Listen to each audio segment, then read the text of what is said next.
Characterization of this deal as a G2G was meant to shield the three Kenyan companies from paying the 30% corporate tax. I will return to this matter later. 2. The shilling has continued to fall against the dollar. The cost of oil has not come down since the deal was signed. 4. The scarcity of the dollar has continued. 5. The landlocked countries that depend on us for oil are abandoning our pipeline because it has become too expensive. In other words, the deal has not addressed any of the problems Ruto said it would. When Ruto initiated this deal, the US dollar to the Kenya shilling exchange rate was 132. Today, 6 months later, it is Kenya shillings 159 to the dollar. The cost of fuel shot up significantly after the deal. Where have things moved from bad to worse since the deal was signed? Well, the deal was a scam for which we now demand full disclosure and full accountability. It is corrupt and rotten to the core. It is state capture by Mr. Ruto and company and a conspiracy against the country. Ruto's collapsing the country while feeding Kenyans on lullabies. Other than keeping the cost of oil permanently high in Kenya, the deal is costing the country dearly in terms of trade in petroleum with the landlocked neighbors. It is shrouded in deep secrecy. To date, only 2 documents have been made public. That is, the Master Framework Agreement with petroleum trading entities and the Open Tender System Modified Agreement with marketers. The Supplier Purchase Agreement between the Middle East oil firms and the hand-picked distributors in Kenya has never been seen. We challenge Mr. Ruto to publish this document. Nobody knows how Gulf Energy, Galana Oil Kenya Limited, and Oryx Energies Kenya Limited got nominated to handle local logistics.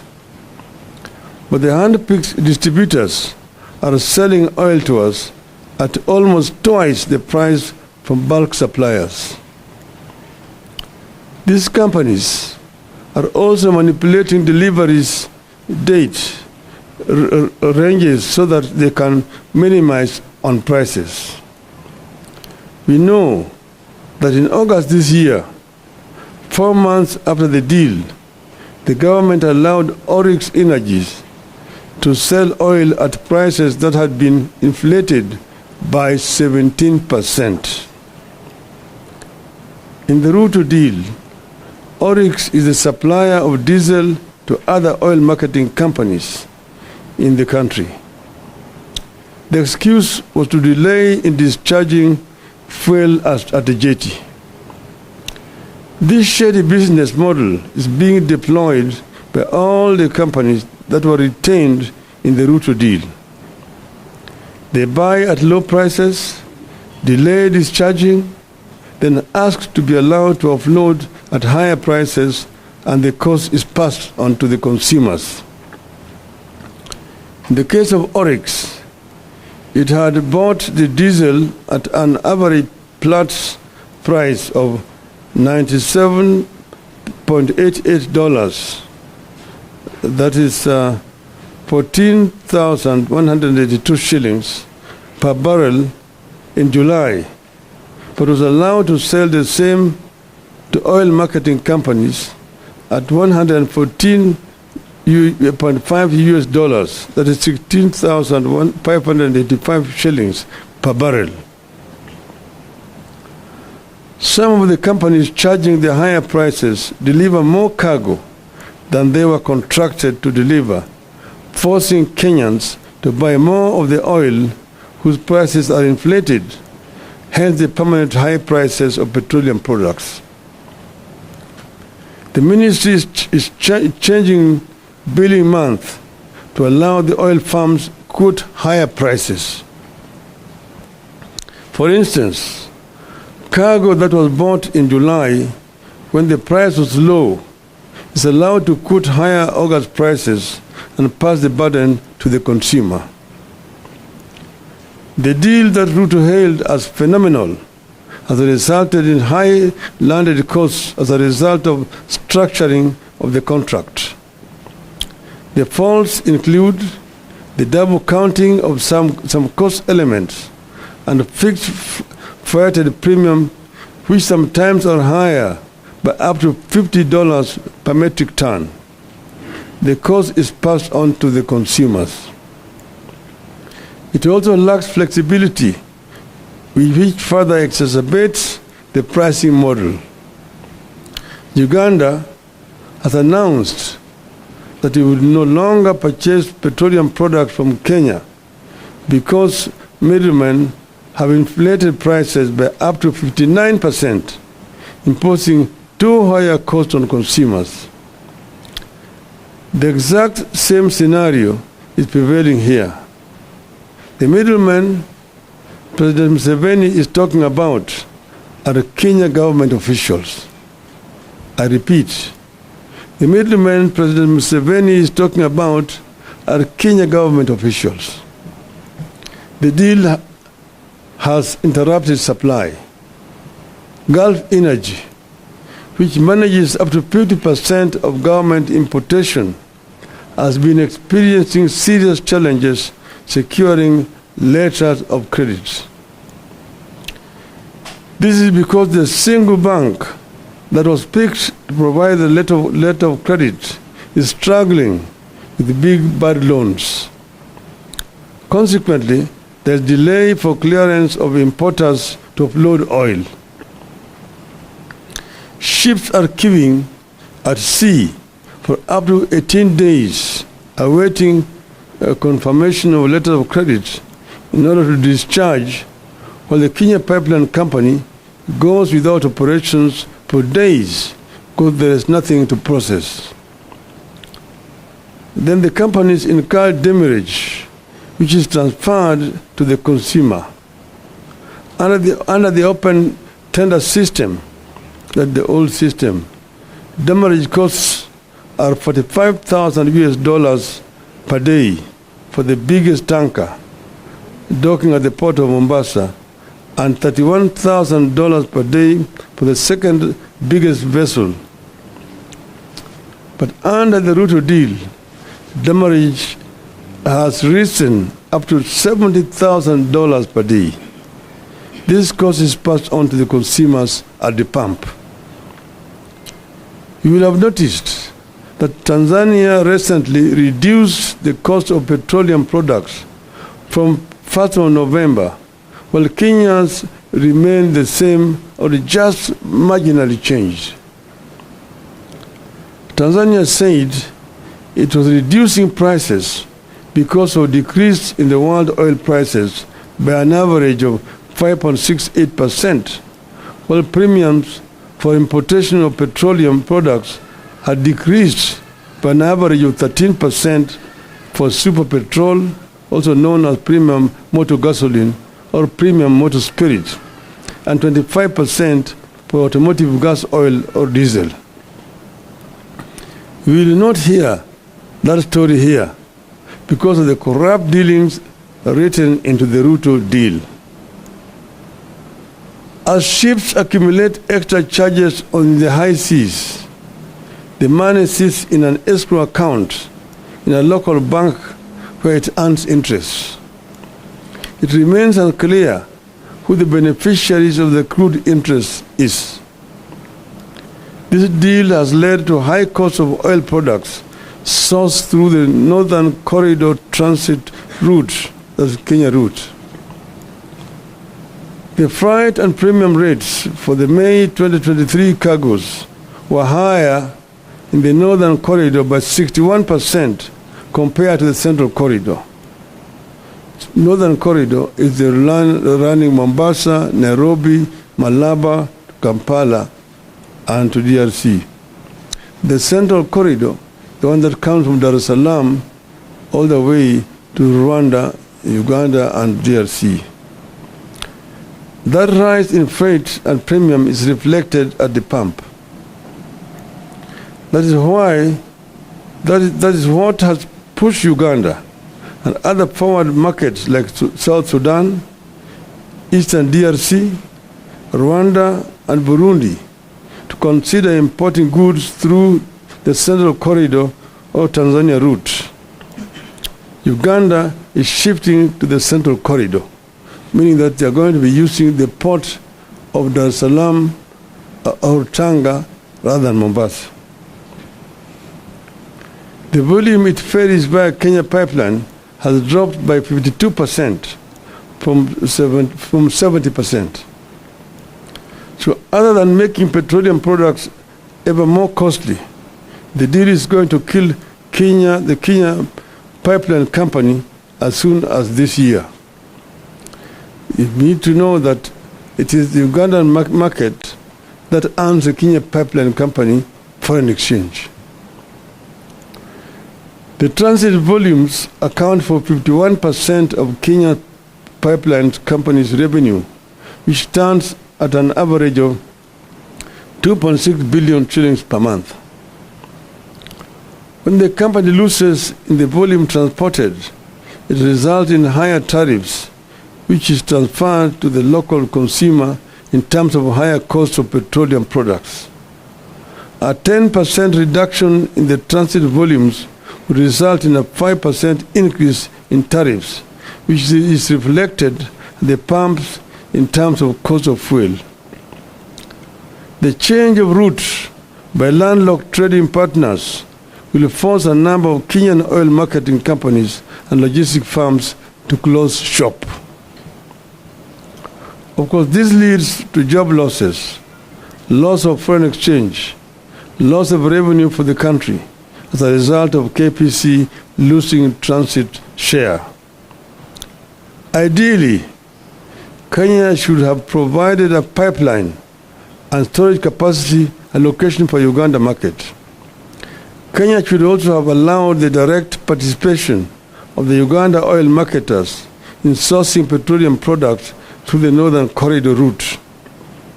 But because corruption was written into the deal, the Ruto administration could not allow neighbors in fear of exposure. Consequently, the KPC is set to lose substantial business to Tanzania.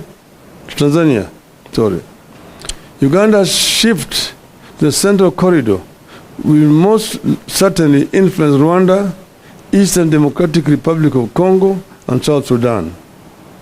As KPC loses business, it will charge more for its product to stay afloat, hence the ever-rising cost of petroleum products. The deal only ended up creating irregular supplies and higher prices. Open tender system allowed for competitive sourcing of fuel. Monopolistic tendencies for purposes of maximizing profit goes against the demand for efficiency and the need for lower prices. It is going to drive a number of oil marketing firms out of business, leading to job losses and loss of revenue for the government. The deal that Ruto signed with the oil companies has excessively high freights and premiums compared to those witnessed in the open tender systems. They are as high as an additional $50 per metric ton. In the end, Kenya is losing billions of shillings in taxes because the three companies picked to spearhead this deal do not pay the 30% corporate tax. Shielding the three companies from this tax is the reason Ruto told Kenyans that it was a G2G deal. Your guess is as good as mine on who is pocketing the unpaid corporate tax. But the burden of the unpaid corporate tax is passed to Kenyans at the pump. Now, ladies and gentlemen, our stand as Azimio. 1. Ruto must immediately cancel the contract and revert to the open tender system, which ensured guaranteed supply of petroleum products. It has assigned responsibility to various players as opposed to the so-called G2G that is making Kenyans depend on inefficient and corrupt players. The open tender system was efficient, accountable, and competitive, and offered prices commensurate with international pricing model. 2. The Ethics and Anti-Corruption Commission needs to move in, not to sanitize, but to get to the bottom of how and why we got into this deal and who is benefiting from it. 3. The men and women who came up with this self-serving deal must be surcharged and sacked. 4. The government must restore taxes to 8% from the 16% that came with the Finance Act. 5. The government must make public the so-called MOU between Kenya and Saudi Arabia and the United Arab Emirates. 6. The Ministry of Energy and Petroleum must make public the deal is signed with oil companies. 7. The Ministry of Energy and Petroleum must make public the supplier purchase agreement it signed with the oil companies. 8. The EACC and the Director of Criminal Investigations must investigate the tax compliance status and pricing model of the 3 oil companies. 9.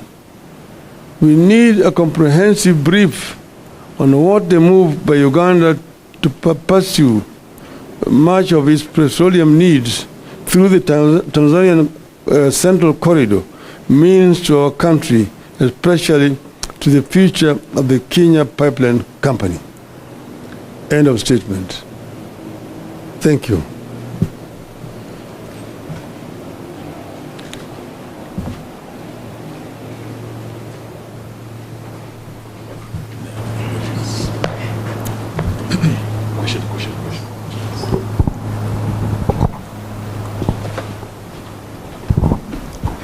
Labda kwa Kiswahili, Mheshimiwa Raila, katika siku za majuzi tumeona kama kuna mfanyabiashara tata ambaye anadai kwamba mafuta yake ambaye alileta ilinyakuliwa na serikali. Labda kwa mtazamo wako unaweza semaje kuhusiana na hayo? Kisha cha pili, where does this revelation of yours now put the ongoing national dialogue talks? Thank you. Yeah. Yale ambayo yanafanyika, hiyo mfanyabiashara yenyewe inadhihirisha ukweli. Yale ni wale watu ambaye wametofautiana pamoja. Sasa mwingine anasema huyu hii shehena ni yangu, mwingine anasema hii shehena ni yangu. Wale pamoja. Hata wewe mwenyewe unaweza kushangaa yale ambayo yanafanyika. Mbona kama kuna shida mtu anashikwa usiku anafungwa macho? Kwa sababu gani? Kama jamaa hajaiba, hajafanya chochote, kama hata yeye ni mwizi, mbona ashikwe mchana na apeleke mahakamani?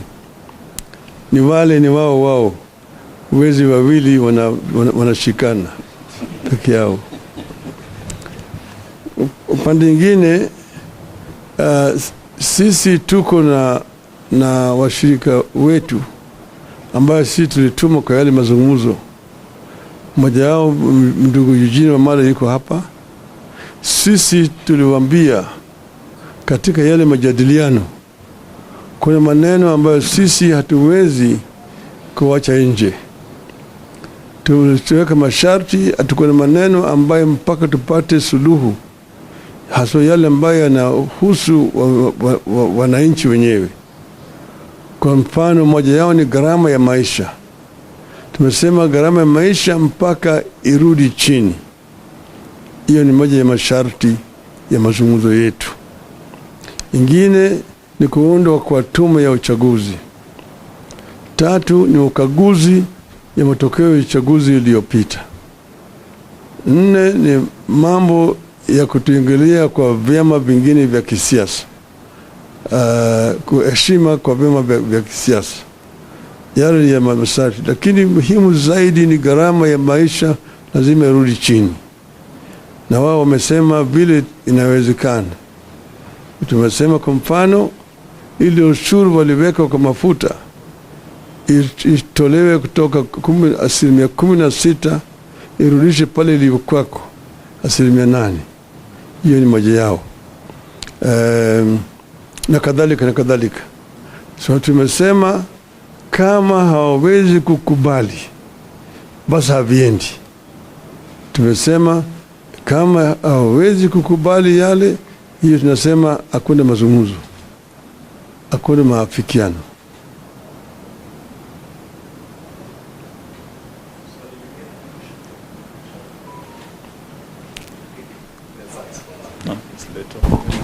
Over the weekend, you alluded that the inflation of prices on petroleum, on fuel, was about 30 shillings. Maybe expound on that and how these you call cartels are fleecing Kenyans' pockets at the pump, and how much, by how much?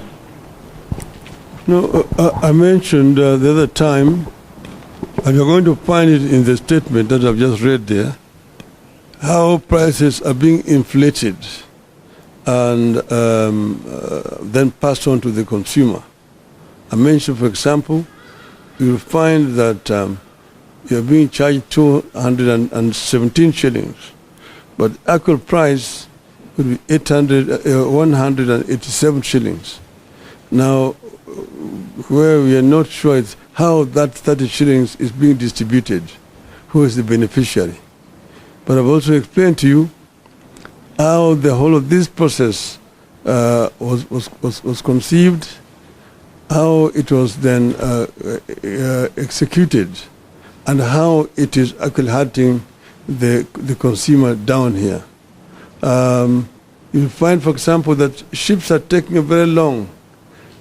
They're waiting when letters of credit have not been confirmed, incurring demurrage charges.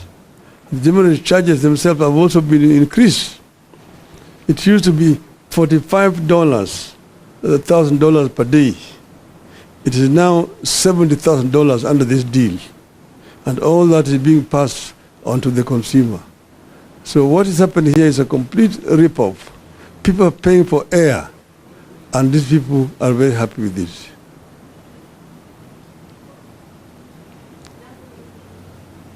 Langu ni ombi tu kama unaweza fafanua kwa lugha ya Kiswahili ujumbe wako kuhusiana na swala nzima la mafuta.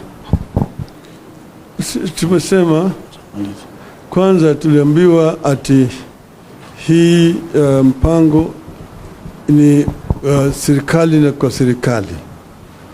Yaani ndio kwa kimombo inaitwa G2G, government to government. Lakini thibitisho iko hapa ya kwamba sio mpango ya serikali kwa serikali. Serikali ya Kenya hajaweka mkataba na serikali ya Saudi Arabia au ya Emirates. Hii ni kati ya wizara ya kawi, yani ya wa Kenya, na makampuni moja ya Emirates na ingine ya kule Saudia moja inaitwa Aramco. Alafu sasa wao hapa makampuni mengine matatu wamepewa kandarasi. Hakuna mtu anajua vile hizo kandarasi lipewa. Manake zamani kulikuwa na kitu ambacho inaitwa open tender system. Mimi kama nimeshakuwa waziri wa kawi wakati mwingine, na chini yangu tulikuwa tunafanya makampuni yote ya kuuza mafuta walikuwa wanakubaliwa kushiriki kwenye tenda. Kufanya tenda, alafu unachukua yule ambaye kuna bei ya chini zaidi. Sasa hiyo kampuni ndio inapewa ruhusa ya kwenda kuleta mafuta na kuwauzia wale makampuni zingine hapa. Ikifika tena baada ya miezi mitatu, hiyo tenda nyingine inafanyika namna hiyo. Lakini sasa hiyo imetolewa. Sasa serikali ndio inanunua kutoka katika hizo makampuni mawili ya Saudia na ya Emirates, alafu inakuja kuuzia watu hapa. Lakini hata hakuna ubaya na hiyo. Kinafanyika ni kwamba katikati hapo wameweka vikwazo zingine, alafu ujanja zingine hapo ambayo wanazidisha naye bei. Kwa hivyo bei inakuwa juu zaidi kuliko kama ingekuwa inakuja under ile OTS system. Na hiyo bei yote inapitishwa kwa mwananchi. Mwananchi huko chini inabeba hiyo mzigo. Kwa sababu ya yote pale ambayo wao jamaa wanakula hapo katikati, hapa kuna hii panya ambayo inakula hapo katikati, hiyo ndio inasukumwa kwa wananchi hapa. Na kwa kila lita ambayo unanunua kuna shilingi 30 ambayo imewekwa zaidi juu yake. Na hiyo inakuliwa na hao watu katikati yao. Ndio tumemwambia Bwana Ruto, utuambie sisi hao watu ni kina nani? Na kwa hiyo unawajua, wewe ndio uliwaweka pale. Kwa sababu gani umeweka hao pale? Wananchi wanaumia hapa chini. Na swali Mheshimiwa Raila Odinga. Jina langu ni Sydney Chazima kutoka NTV. Swali la kwanza ni kuhusu tunamuita njeri wa mafuta. Sijui kama umesikia hilo swala kuhusu uagizaji wa mafuta kule Mombasa.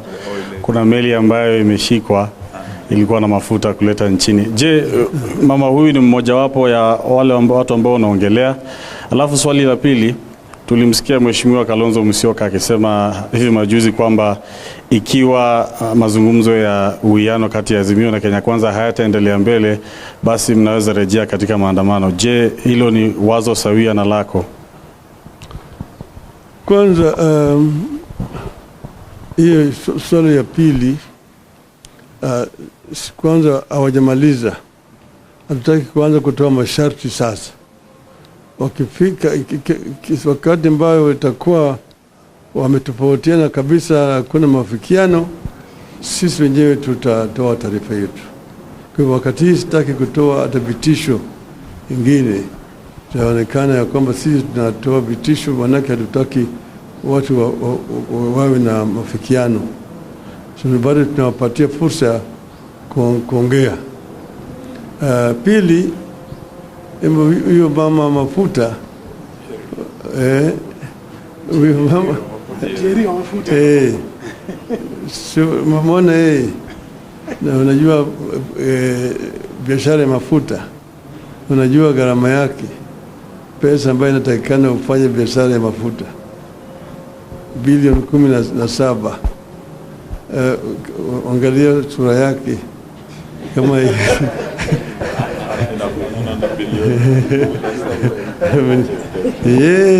au anawakilisha watu wengine.